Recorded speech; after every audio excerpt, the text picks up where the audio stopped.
everyone, or shall I say techies, because I know how much you love that. We're back. I thought you'd forget that. No, it's been a while. Welcome to Two Guys Talk Tech. I'm Dan. That's my assistant, my coffee getter, Jacob. You're I couldn't still resist. on I there? couldn't resist. It's been a while, guys. It really has, as evident by the fact that we have way too long of hair now. Yeah, both of us decided throughout our very long break that definitely had nothing to do with world events. No, nothing at all. So if you're watching the playlist and go from the last episode to this one, that's going to be funny. Yeah, it's been a while. We're back. We're going to try and get more episodes now that the world's maybe calming down a tiny bit, I hope. But we have an interesting topic today. As many of you know, we have a large collection of old computers, retro computers, hundreds of them. And, there's a lot of them that we like, right? I mean, I enjoy most of them. Usually spend hundreds of dollars on each individual computer that we don't like. That's not to say that there aren't some that we have that I'm not that fond of, but there's very few that I dislike. And we'll talk about that at some point in the future. But I want to talk about the ones that we pretty much don't have that I really don't care for. Do we own? We own one of these, right? I don't think so. Yeah, well, you can't say which one yet. No, but I can't. I'm drawing a blank. Oh yeah, we do own one of them. Yes. Yes. Okay. So out of them, there's only one that we actually own. The rest we do not, and probably won't unless a good deal. Even the one we own, it wasn't really because we were seeking it out. We found a good deal. Right. So. It was a deal we couldn't pass up.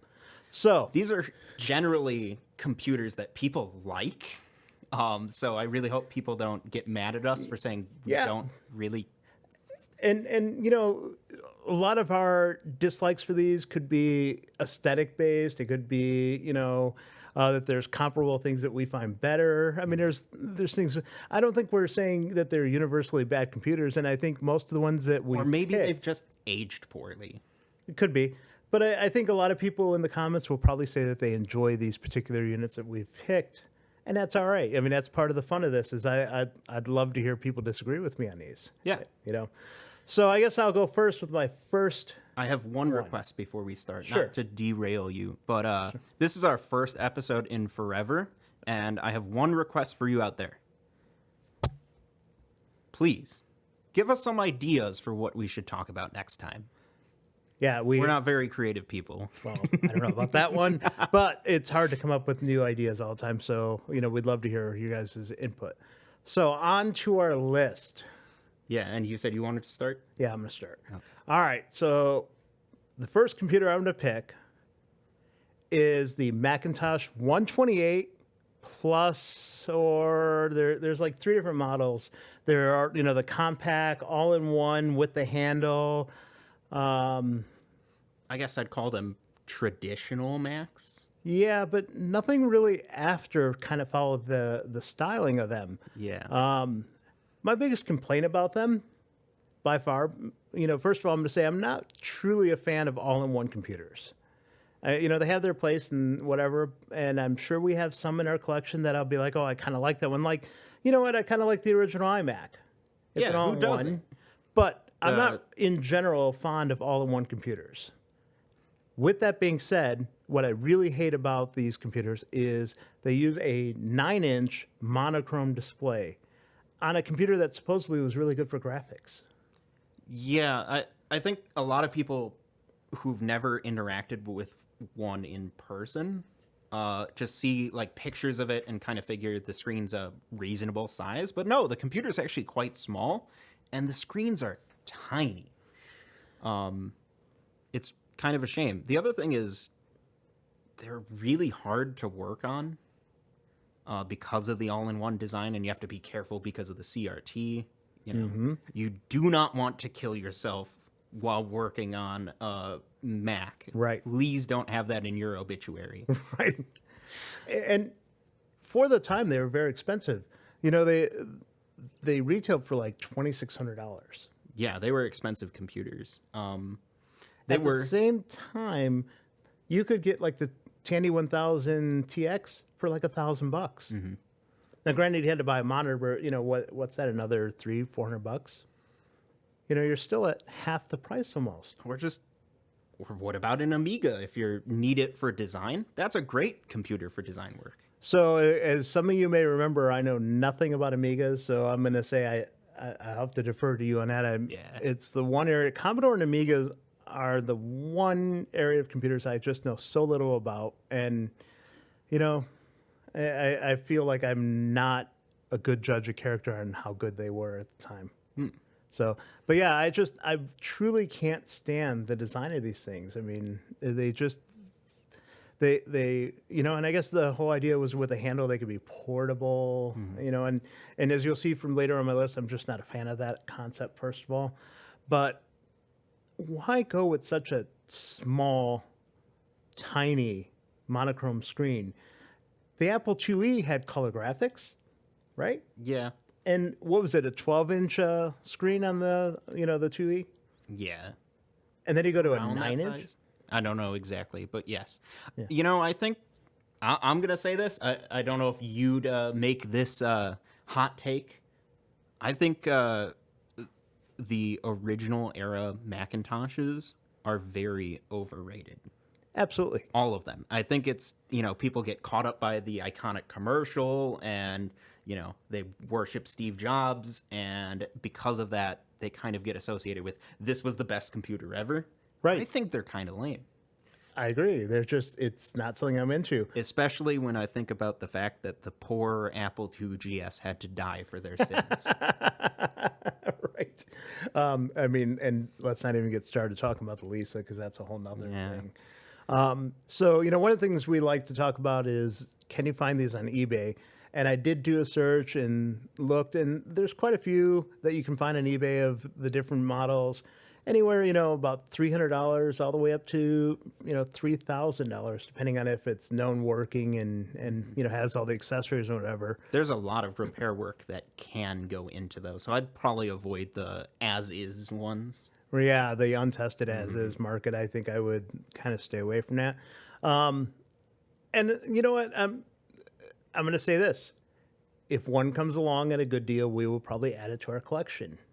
But it's just not something I'm excited about whatsoever. You're not hunting for it. No, it would have to be someone dropped one in our lap for me to say, yeah, I'll take it, but I'm just, it's not an aesthetic that I care for, so. Yeah, if you want to donate a Macintosh to us out of spite. Yeah, let us know. We'll get you the information on how to do that. All right, so moving on from annoying one fan base to another then. I believe we are moving on to my first pick. And this is one that comes with some caveats. It's the Commodore 128. Interesting. Here's the thing. I think it's a fantastically designed system that should never have existed. Why? The problem with the 128 is it was, 1985, and they needed a successor to the Commodore 64. But the problem was the market was, in such a turbulent place. They didn't know what that sequel should be. So it's like 3 different computers in one. They just kept gluing things to the motherboard because they didn't know what the system needed to be. Does it need to run CPM? Probably not, but they need to include it anyways just in case. Does it need to run Commodore 64 stuff? Yes, and it does that quite well. Does it need to be better than the Commodore 64? Yes. But does it, though? I think 99.999% of use Commodore 128s have had was just as 64s. Okay, but we just got done talking about a very expensive computer with the Macintosh being, $2,600. These things were cheap. What was it? $300 for the 128, and I think it was like $500 for the 128D. Mm-hmm. It was a good value. I mean, I wanted one, as we've talked about in a past episode, and I did not buy one, but I really wanted one. Mm-hmm. I think it was a pretty decent computer. It was... I just it to me it signifies everything that was wrong at Commodore at the time. What I The find lack more of interesting, direction. what I find more interesting than that, though, is that the 128D wasn't sold in the U.S. No, The 128D CR, the cost reduced model, was. And, one of the things they sacrificed was the handle. I mean, that just totally ruined the computer right there. yeah. I'm actually of the opinion that the standard 128 is the better model. Just my opinion. I mean, it's closer to a 64, I guess, so that's why. Could be. I felt like the 128 was a much nicer looking computer than the 64. Yeah, for sure. I felt like the keyboard was more comfortable.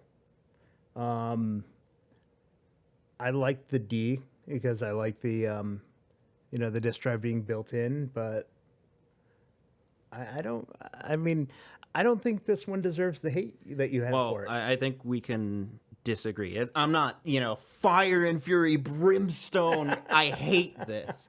I just find it extremely unnecessary. And that makes me not interested in it. I think the vast majority of people should just get a 64 instead.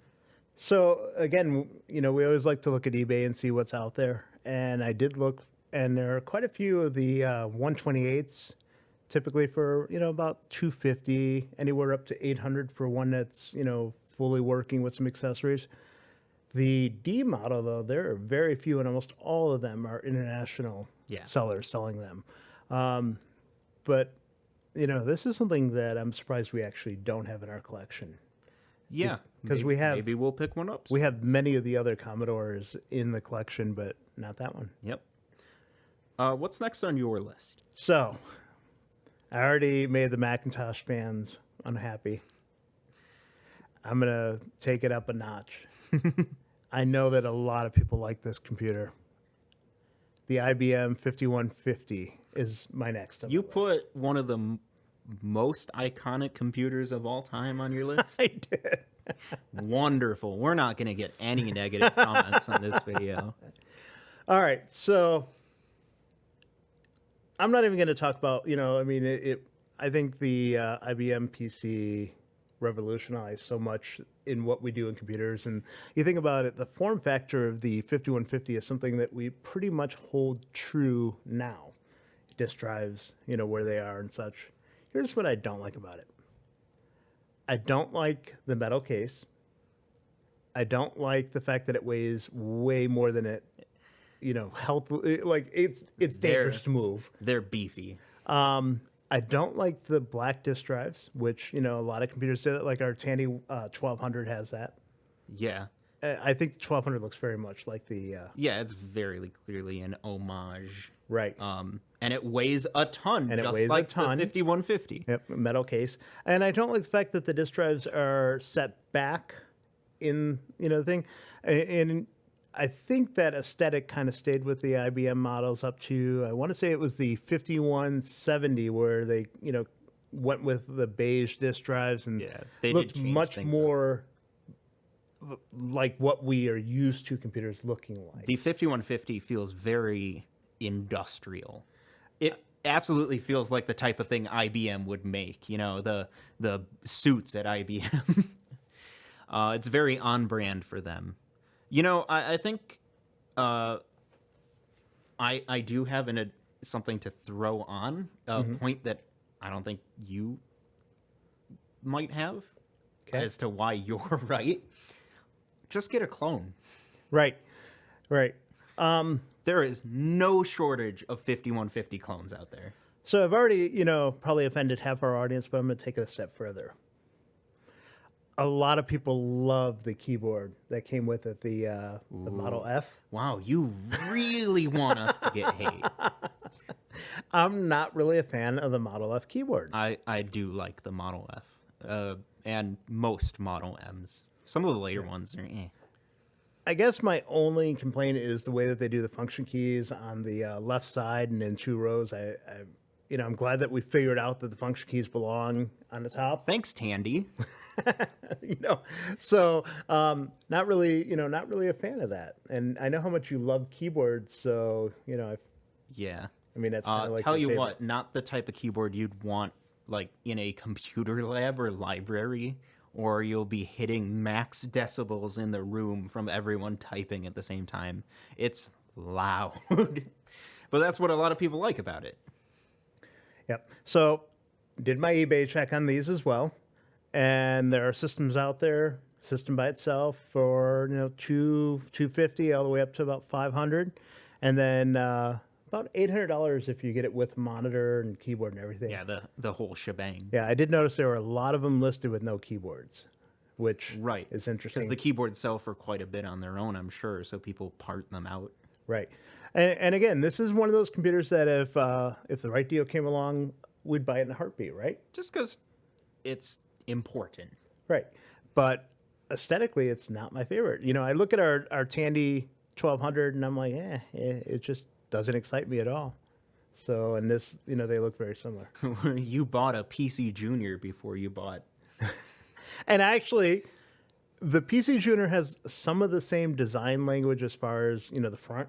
But it's so much softer. Right, right. It was meant to be more palatable to the consumer, I think. And I actually really like the look of the Junior. We're getting off topic, aren't we? But they didn't put the disk drives in set. Yeah. So, it wins there. What do you got next? I really hate to do this in the order I'm doing it in because it seems like I've got an agenda. I have yet another Commodore system on my list. I swear, I'm not like a Commodore hater or something, but this one I think is pretty understandable. The Commodore PET line. Now, it's not technically one computer. There are a lot of variants over the years of the PET. Not counting like the time they put a Commodore 64 in a PET case for schools. Was that the Educator 64? Okay, so when you pets. talk PET, are you talking like the original, what is it, the 2001, I think they call it? All the first and foremost, does it have the bad keyboard? That's the real question. It's got isn't an it? awful keyboard and an awful layout. Oh, such And it's a got bad the cassette drive right in front where you should be working. the integrated cassette drives that look just straight up like an off-the-shelf component glued in. Hilarious. Now, these things weren't that expensive, though. They were like $800 new, I think. Yeah, which, that's 1970s money, but that's not that bad in the market. If you compare to the other two big computers at the time, the TRS-80 and the Apple II, it's pretty reasonable. Right. But looking at it as a modern collector, they're terrible. Now, they did make a later model, the Super Pet 9000, I believe it was, that had that same all-in-one. It didn't have the cassette drive anymore, and it had a much better keyboard layout. That's part of the issue with talking about pets. There are so many like variants they did. Mm-hmm. It's kind of hard to get one cohesive story. Now, the Super Pet, though, was like $2,000 new. So, I mean, I'm not sure how those two fit in the same product class because you're talking $795 versus $2,000. I guess it's just the form factor. That's the one defining feature of the pets. But it was, what, 1970, help me out here, was it 79 or 77 that the PET came out? And you think of that design language, we may look at it and go, wow, what were you thinking? But they didn't know back then what it was going to be. Yeah. And, I would argue that that design language carries forward to this day in a lot of areas. Very important computer. It's Commodore's first real step into computing, not counting the Kim one. Right. The kit they did before. Really, really good, but they're big. They're obnoxious to repair. The keyboards are terrible on most models. They're expensive. They're just not something I want to have to lug around. And their usability is extremely limited, which, that's fair for the time period. Right. Again, it was the 70s. I mean, the fact that it did anything would have probably been a miracle then. I looked on eBay to see what was available. Not many. There are, a handful of listings, if that, and they're anywhere from 1,000 to 2,000, depending on, the if it's been tested, etc. But I want to say there was less than 5 listings that I found when I checked today. Yeah, they're. I'm sorry. In my opinion, they're just not worth it for the vast majority of computer collectors. But if it is your thing, great. All right. So the next computer is yours, and this is the one that you were kind of mulling over. You weren't necessarily sure if it would end up on the list, right? Yeah. So I believe in one of our past episodes, I actually said I wanted one. I know that I said I wanted one of the, the series, but I can't remember if it was this particular one. So I may be going completely back on what I said originally. But my next pick is the Tandy TRS-80 Model 4P. But you're a Tandy fanboy. You can't have a Tandy computer on your list. Right? I mean, that's what started this whole collection, Yeah. So here's the thing. I talked back about the Mac and how it had the handle so you can carry it around and luggable computer. I think that's the dumbest idea ever. All electronic devices should have a handle. Praise be to the Nintendo GameCube. It just, the Model 4P was 28 pounds. 28 pounds. So are you going to carry 28 pounds around to be a luggable computer? I think luggable computers in general were a bad idea. No, absolutely, they were a bad idea, but they didn't, making laptops was expensive and difficult. So they were like, well, let's take this desktop computer and make it so you can carry it so you can feel like it's portable. There are worse. Like the original compact is like 45 Absolutely. pounds. But 28 pounds is too heavy to lug around. But with that being said, Tandy did something pretty smart with it. You have the keyboard, and there's a space underneath that it could actually slide on, so you can, put the keyboard in and carry it around. And, I guess I have to give them props for that. But I just don't think that the idea of luggable computers was a good idea. And then they put the disk drives mounted upright, which I did not like at all. I've never been a fan of upright mounted disk drives ever. Ooh, vertical disk drives? Gotta agree. Kind of gross. Yeah, I mean, that's just something I don't like.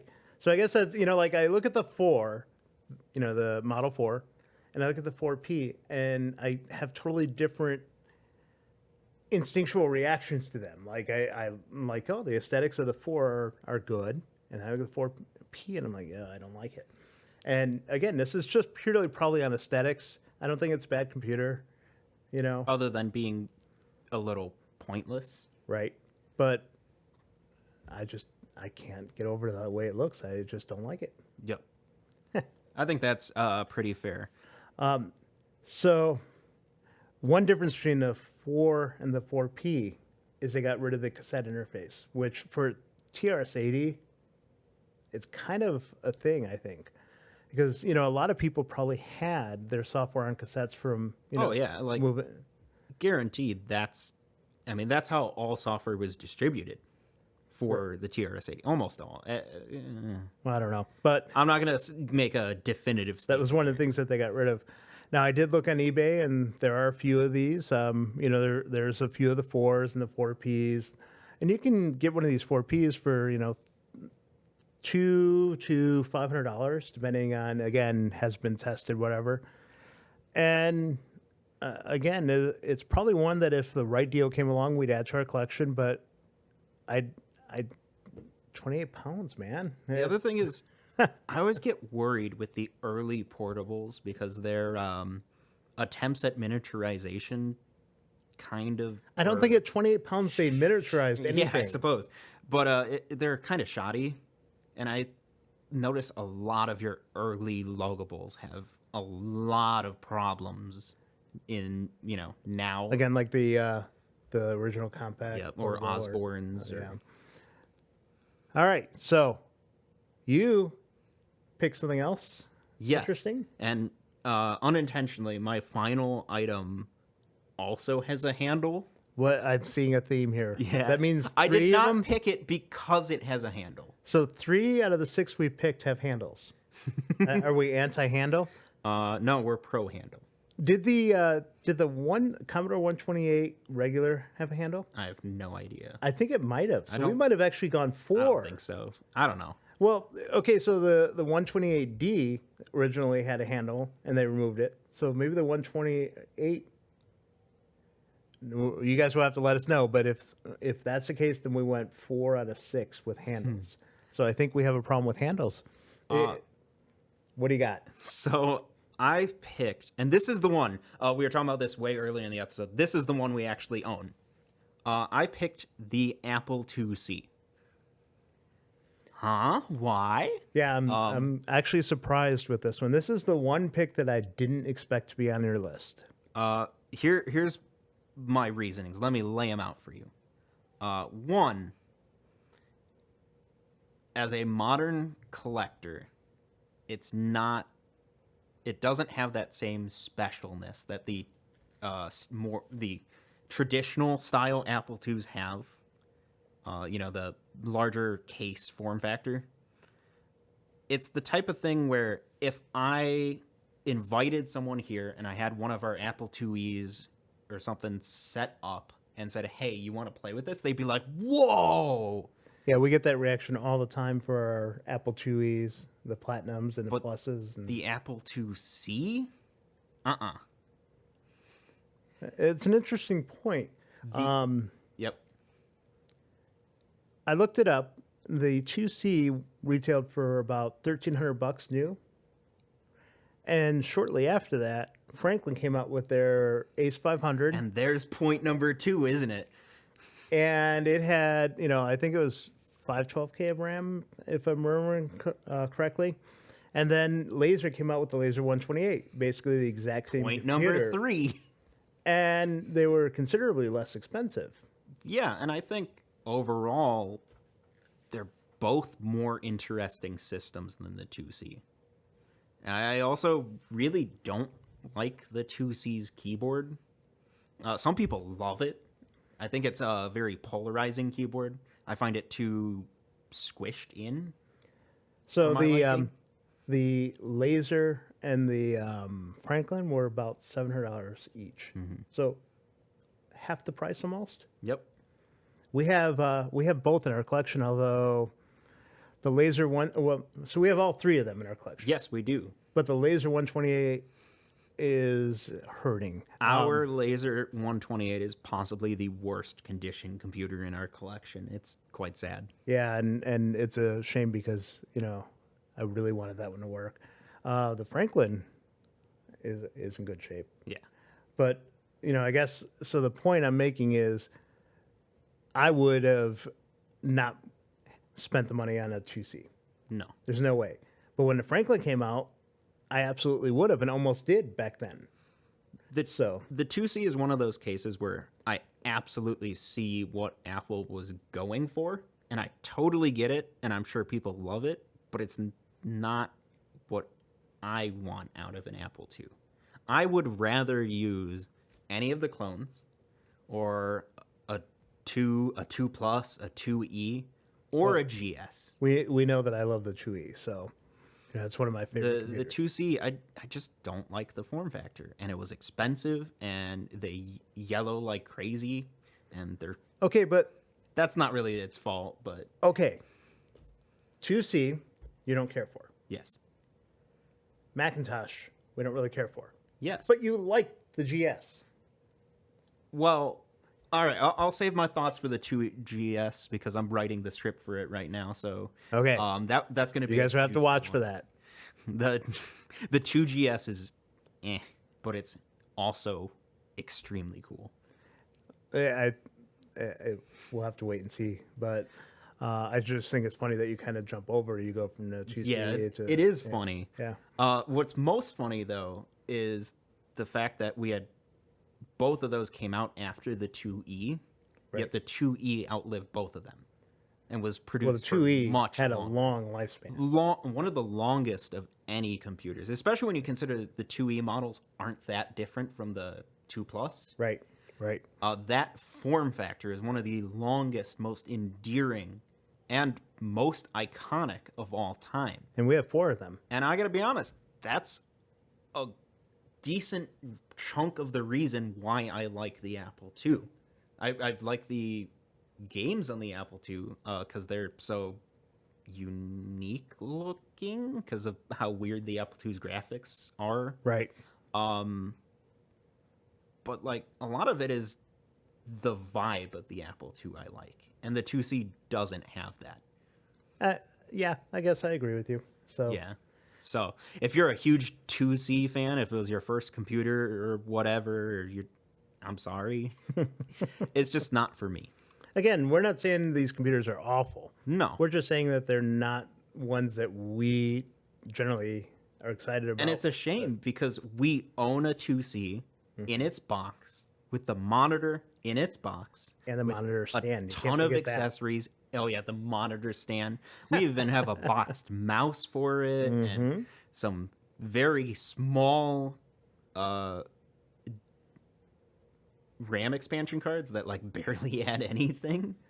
Right. Like 16K RAM expansion. Ooh. Yeah. And I mean, if you put the 2C, the GS, and the 2E, in my case, the Platinum, you know which one I'm going to pick every time. No contest. Right. So, and again, going back to that time frame, I would have picked the Franklin or the Laser any day because almost half the price. Yep. So, well, that was our list.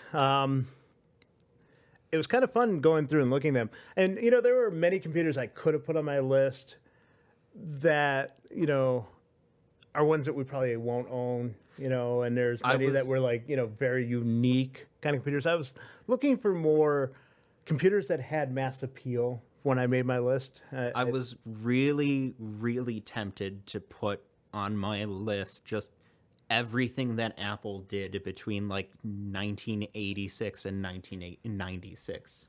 I'm like not the Performas and the Quadras, and see, I like a lot of the. Maybe I'm just biased because it makes writing scripts about anything from that era impossible. And we got some more Apple content coming up too, so Yeah. that'll be fun.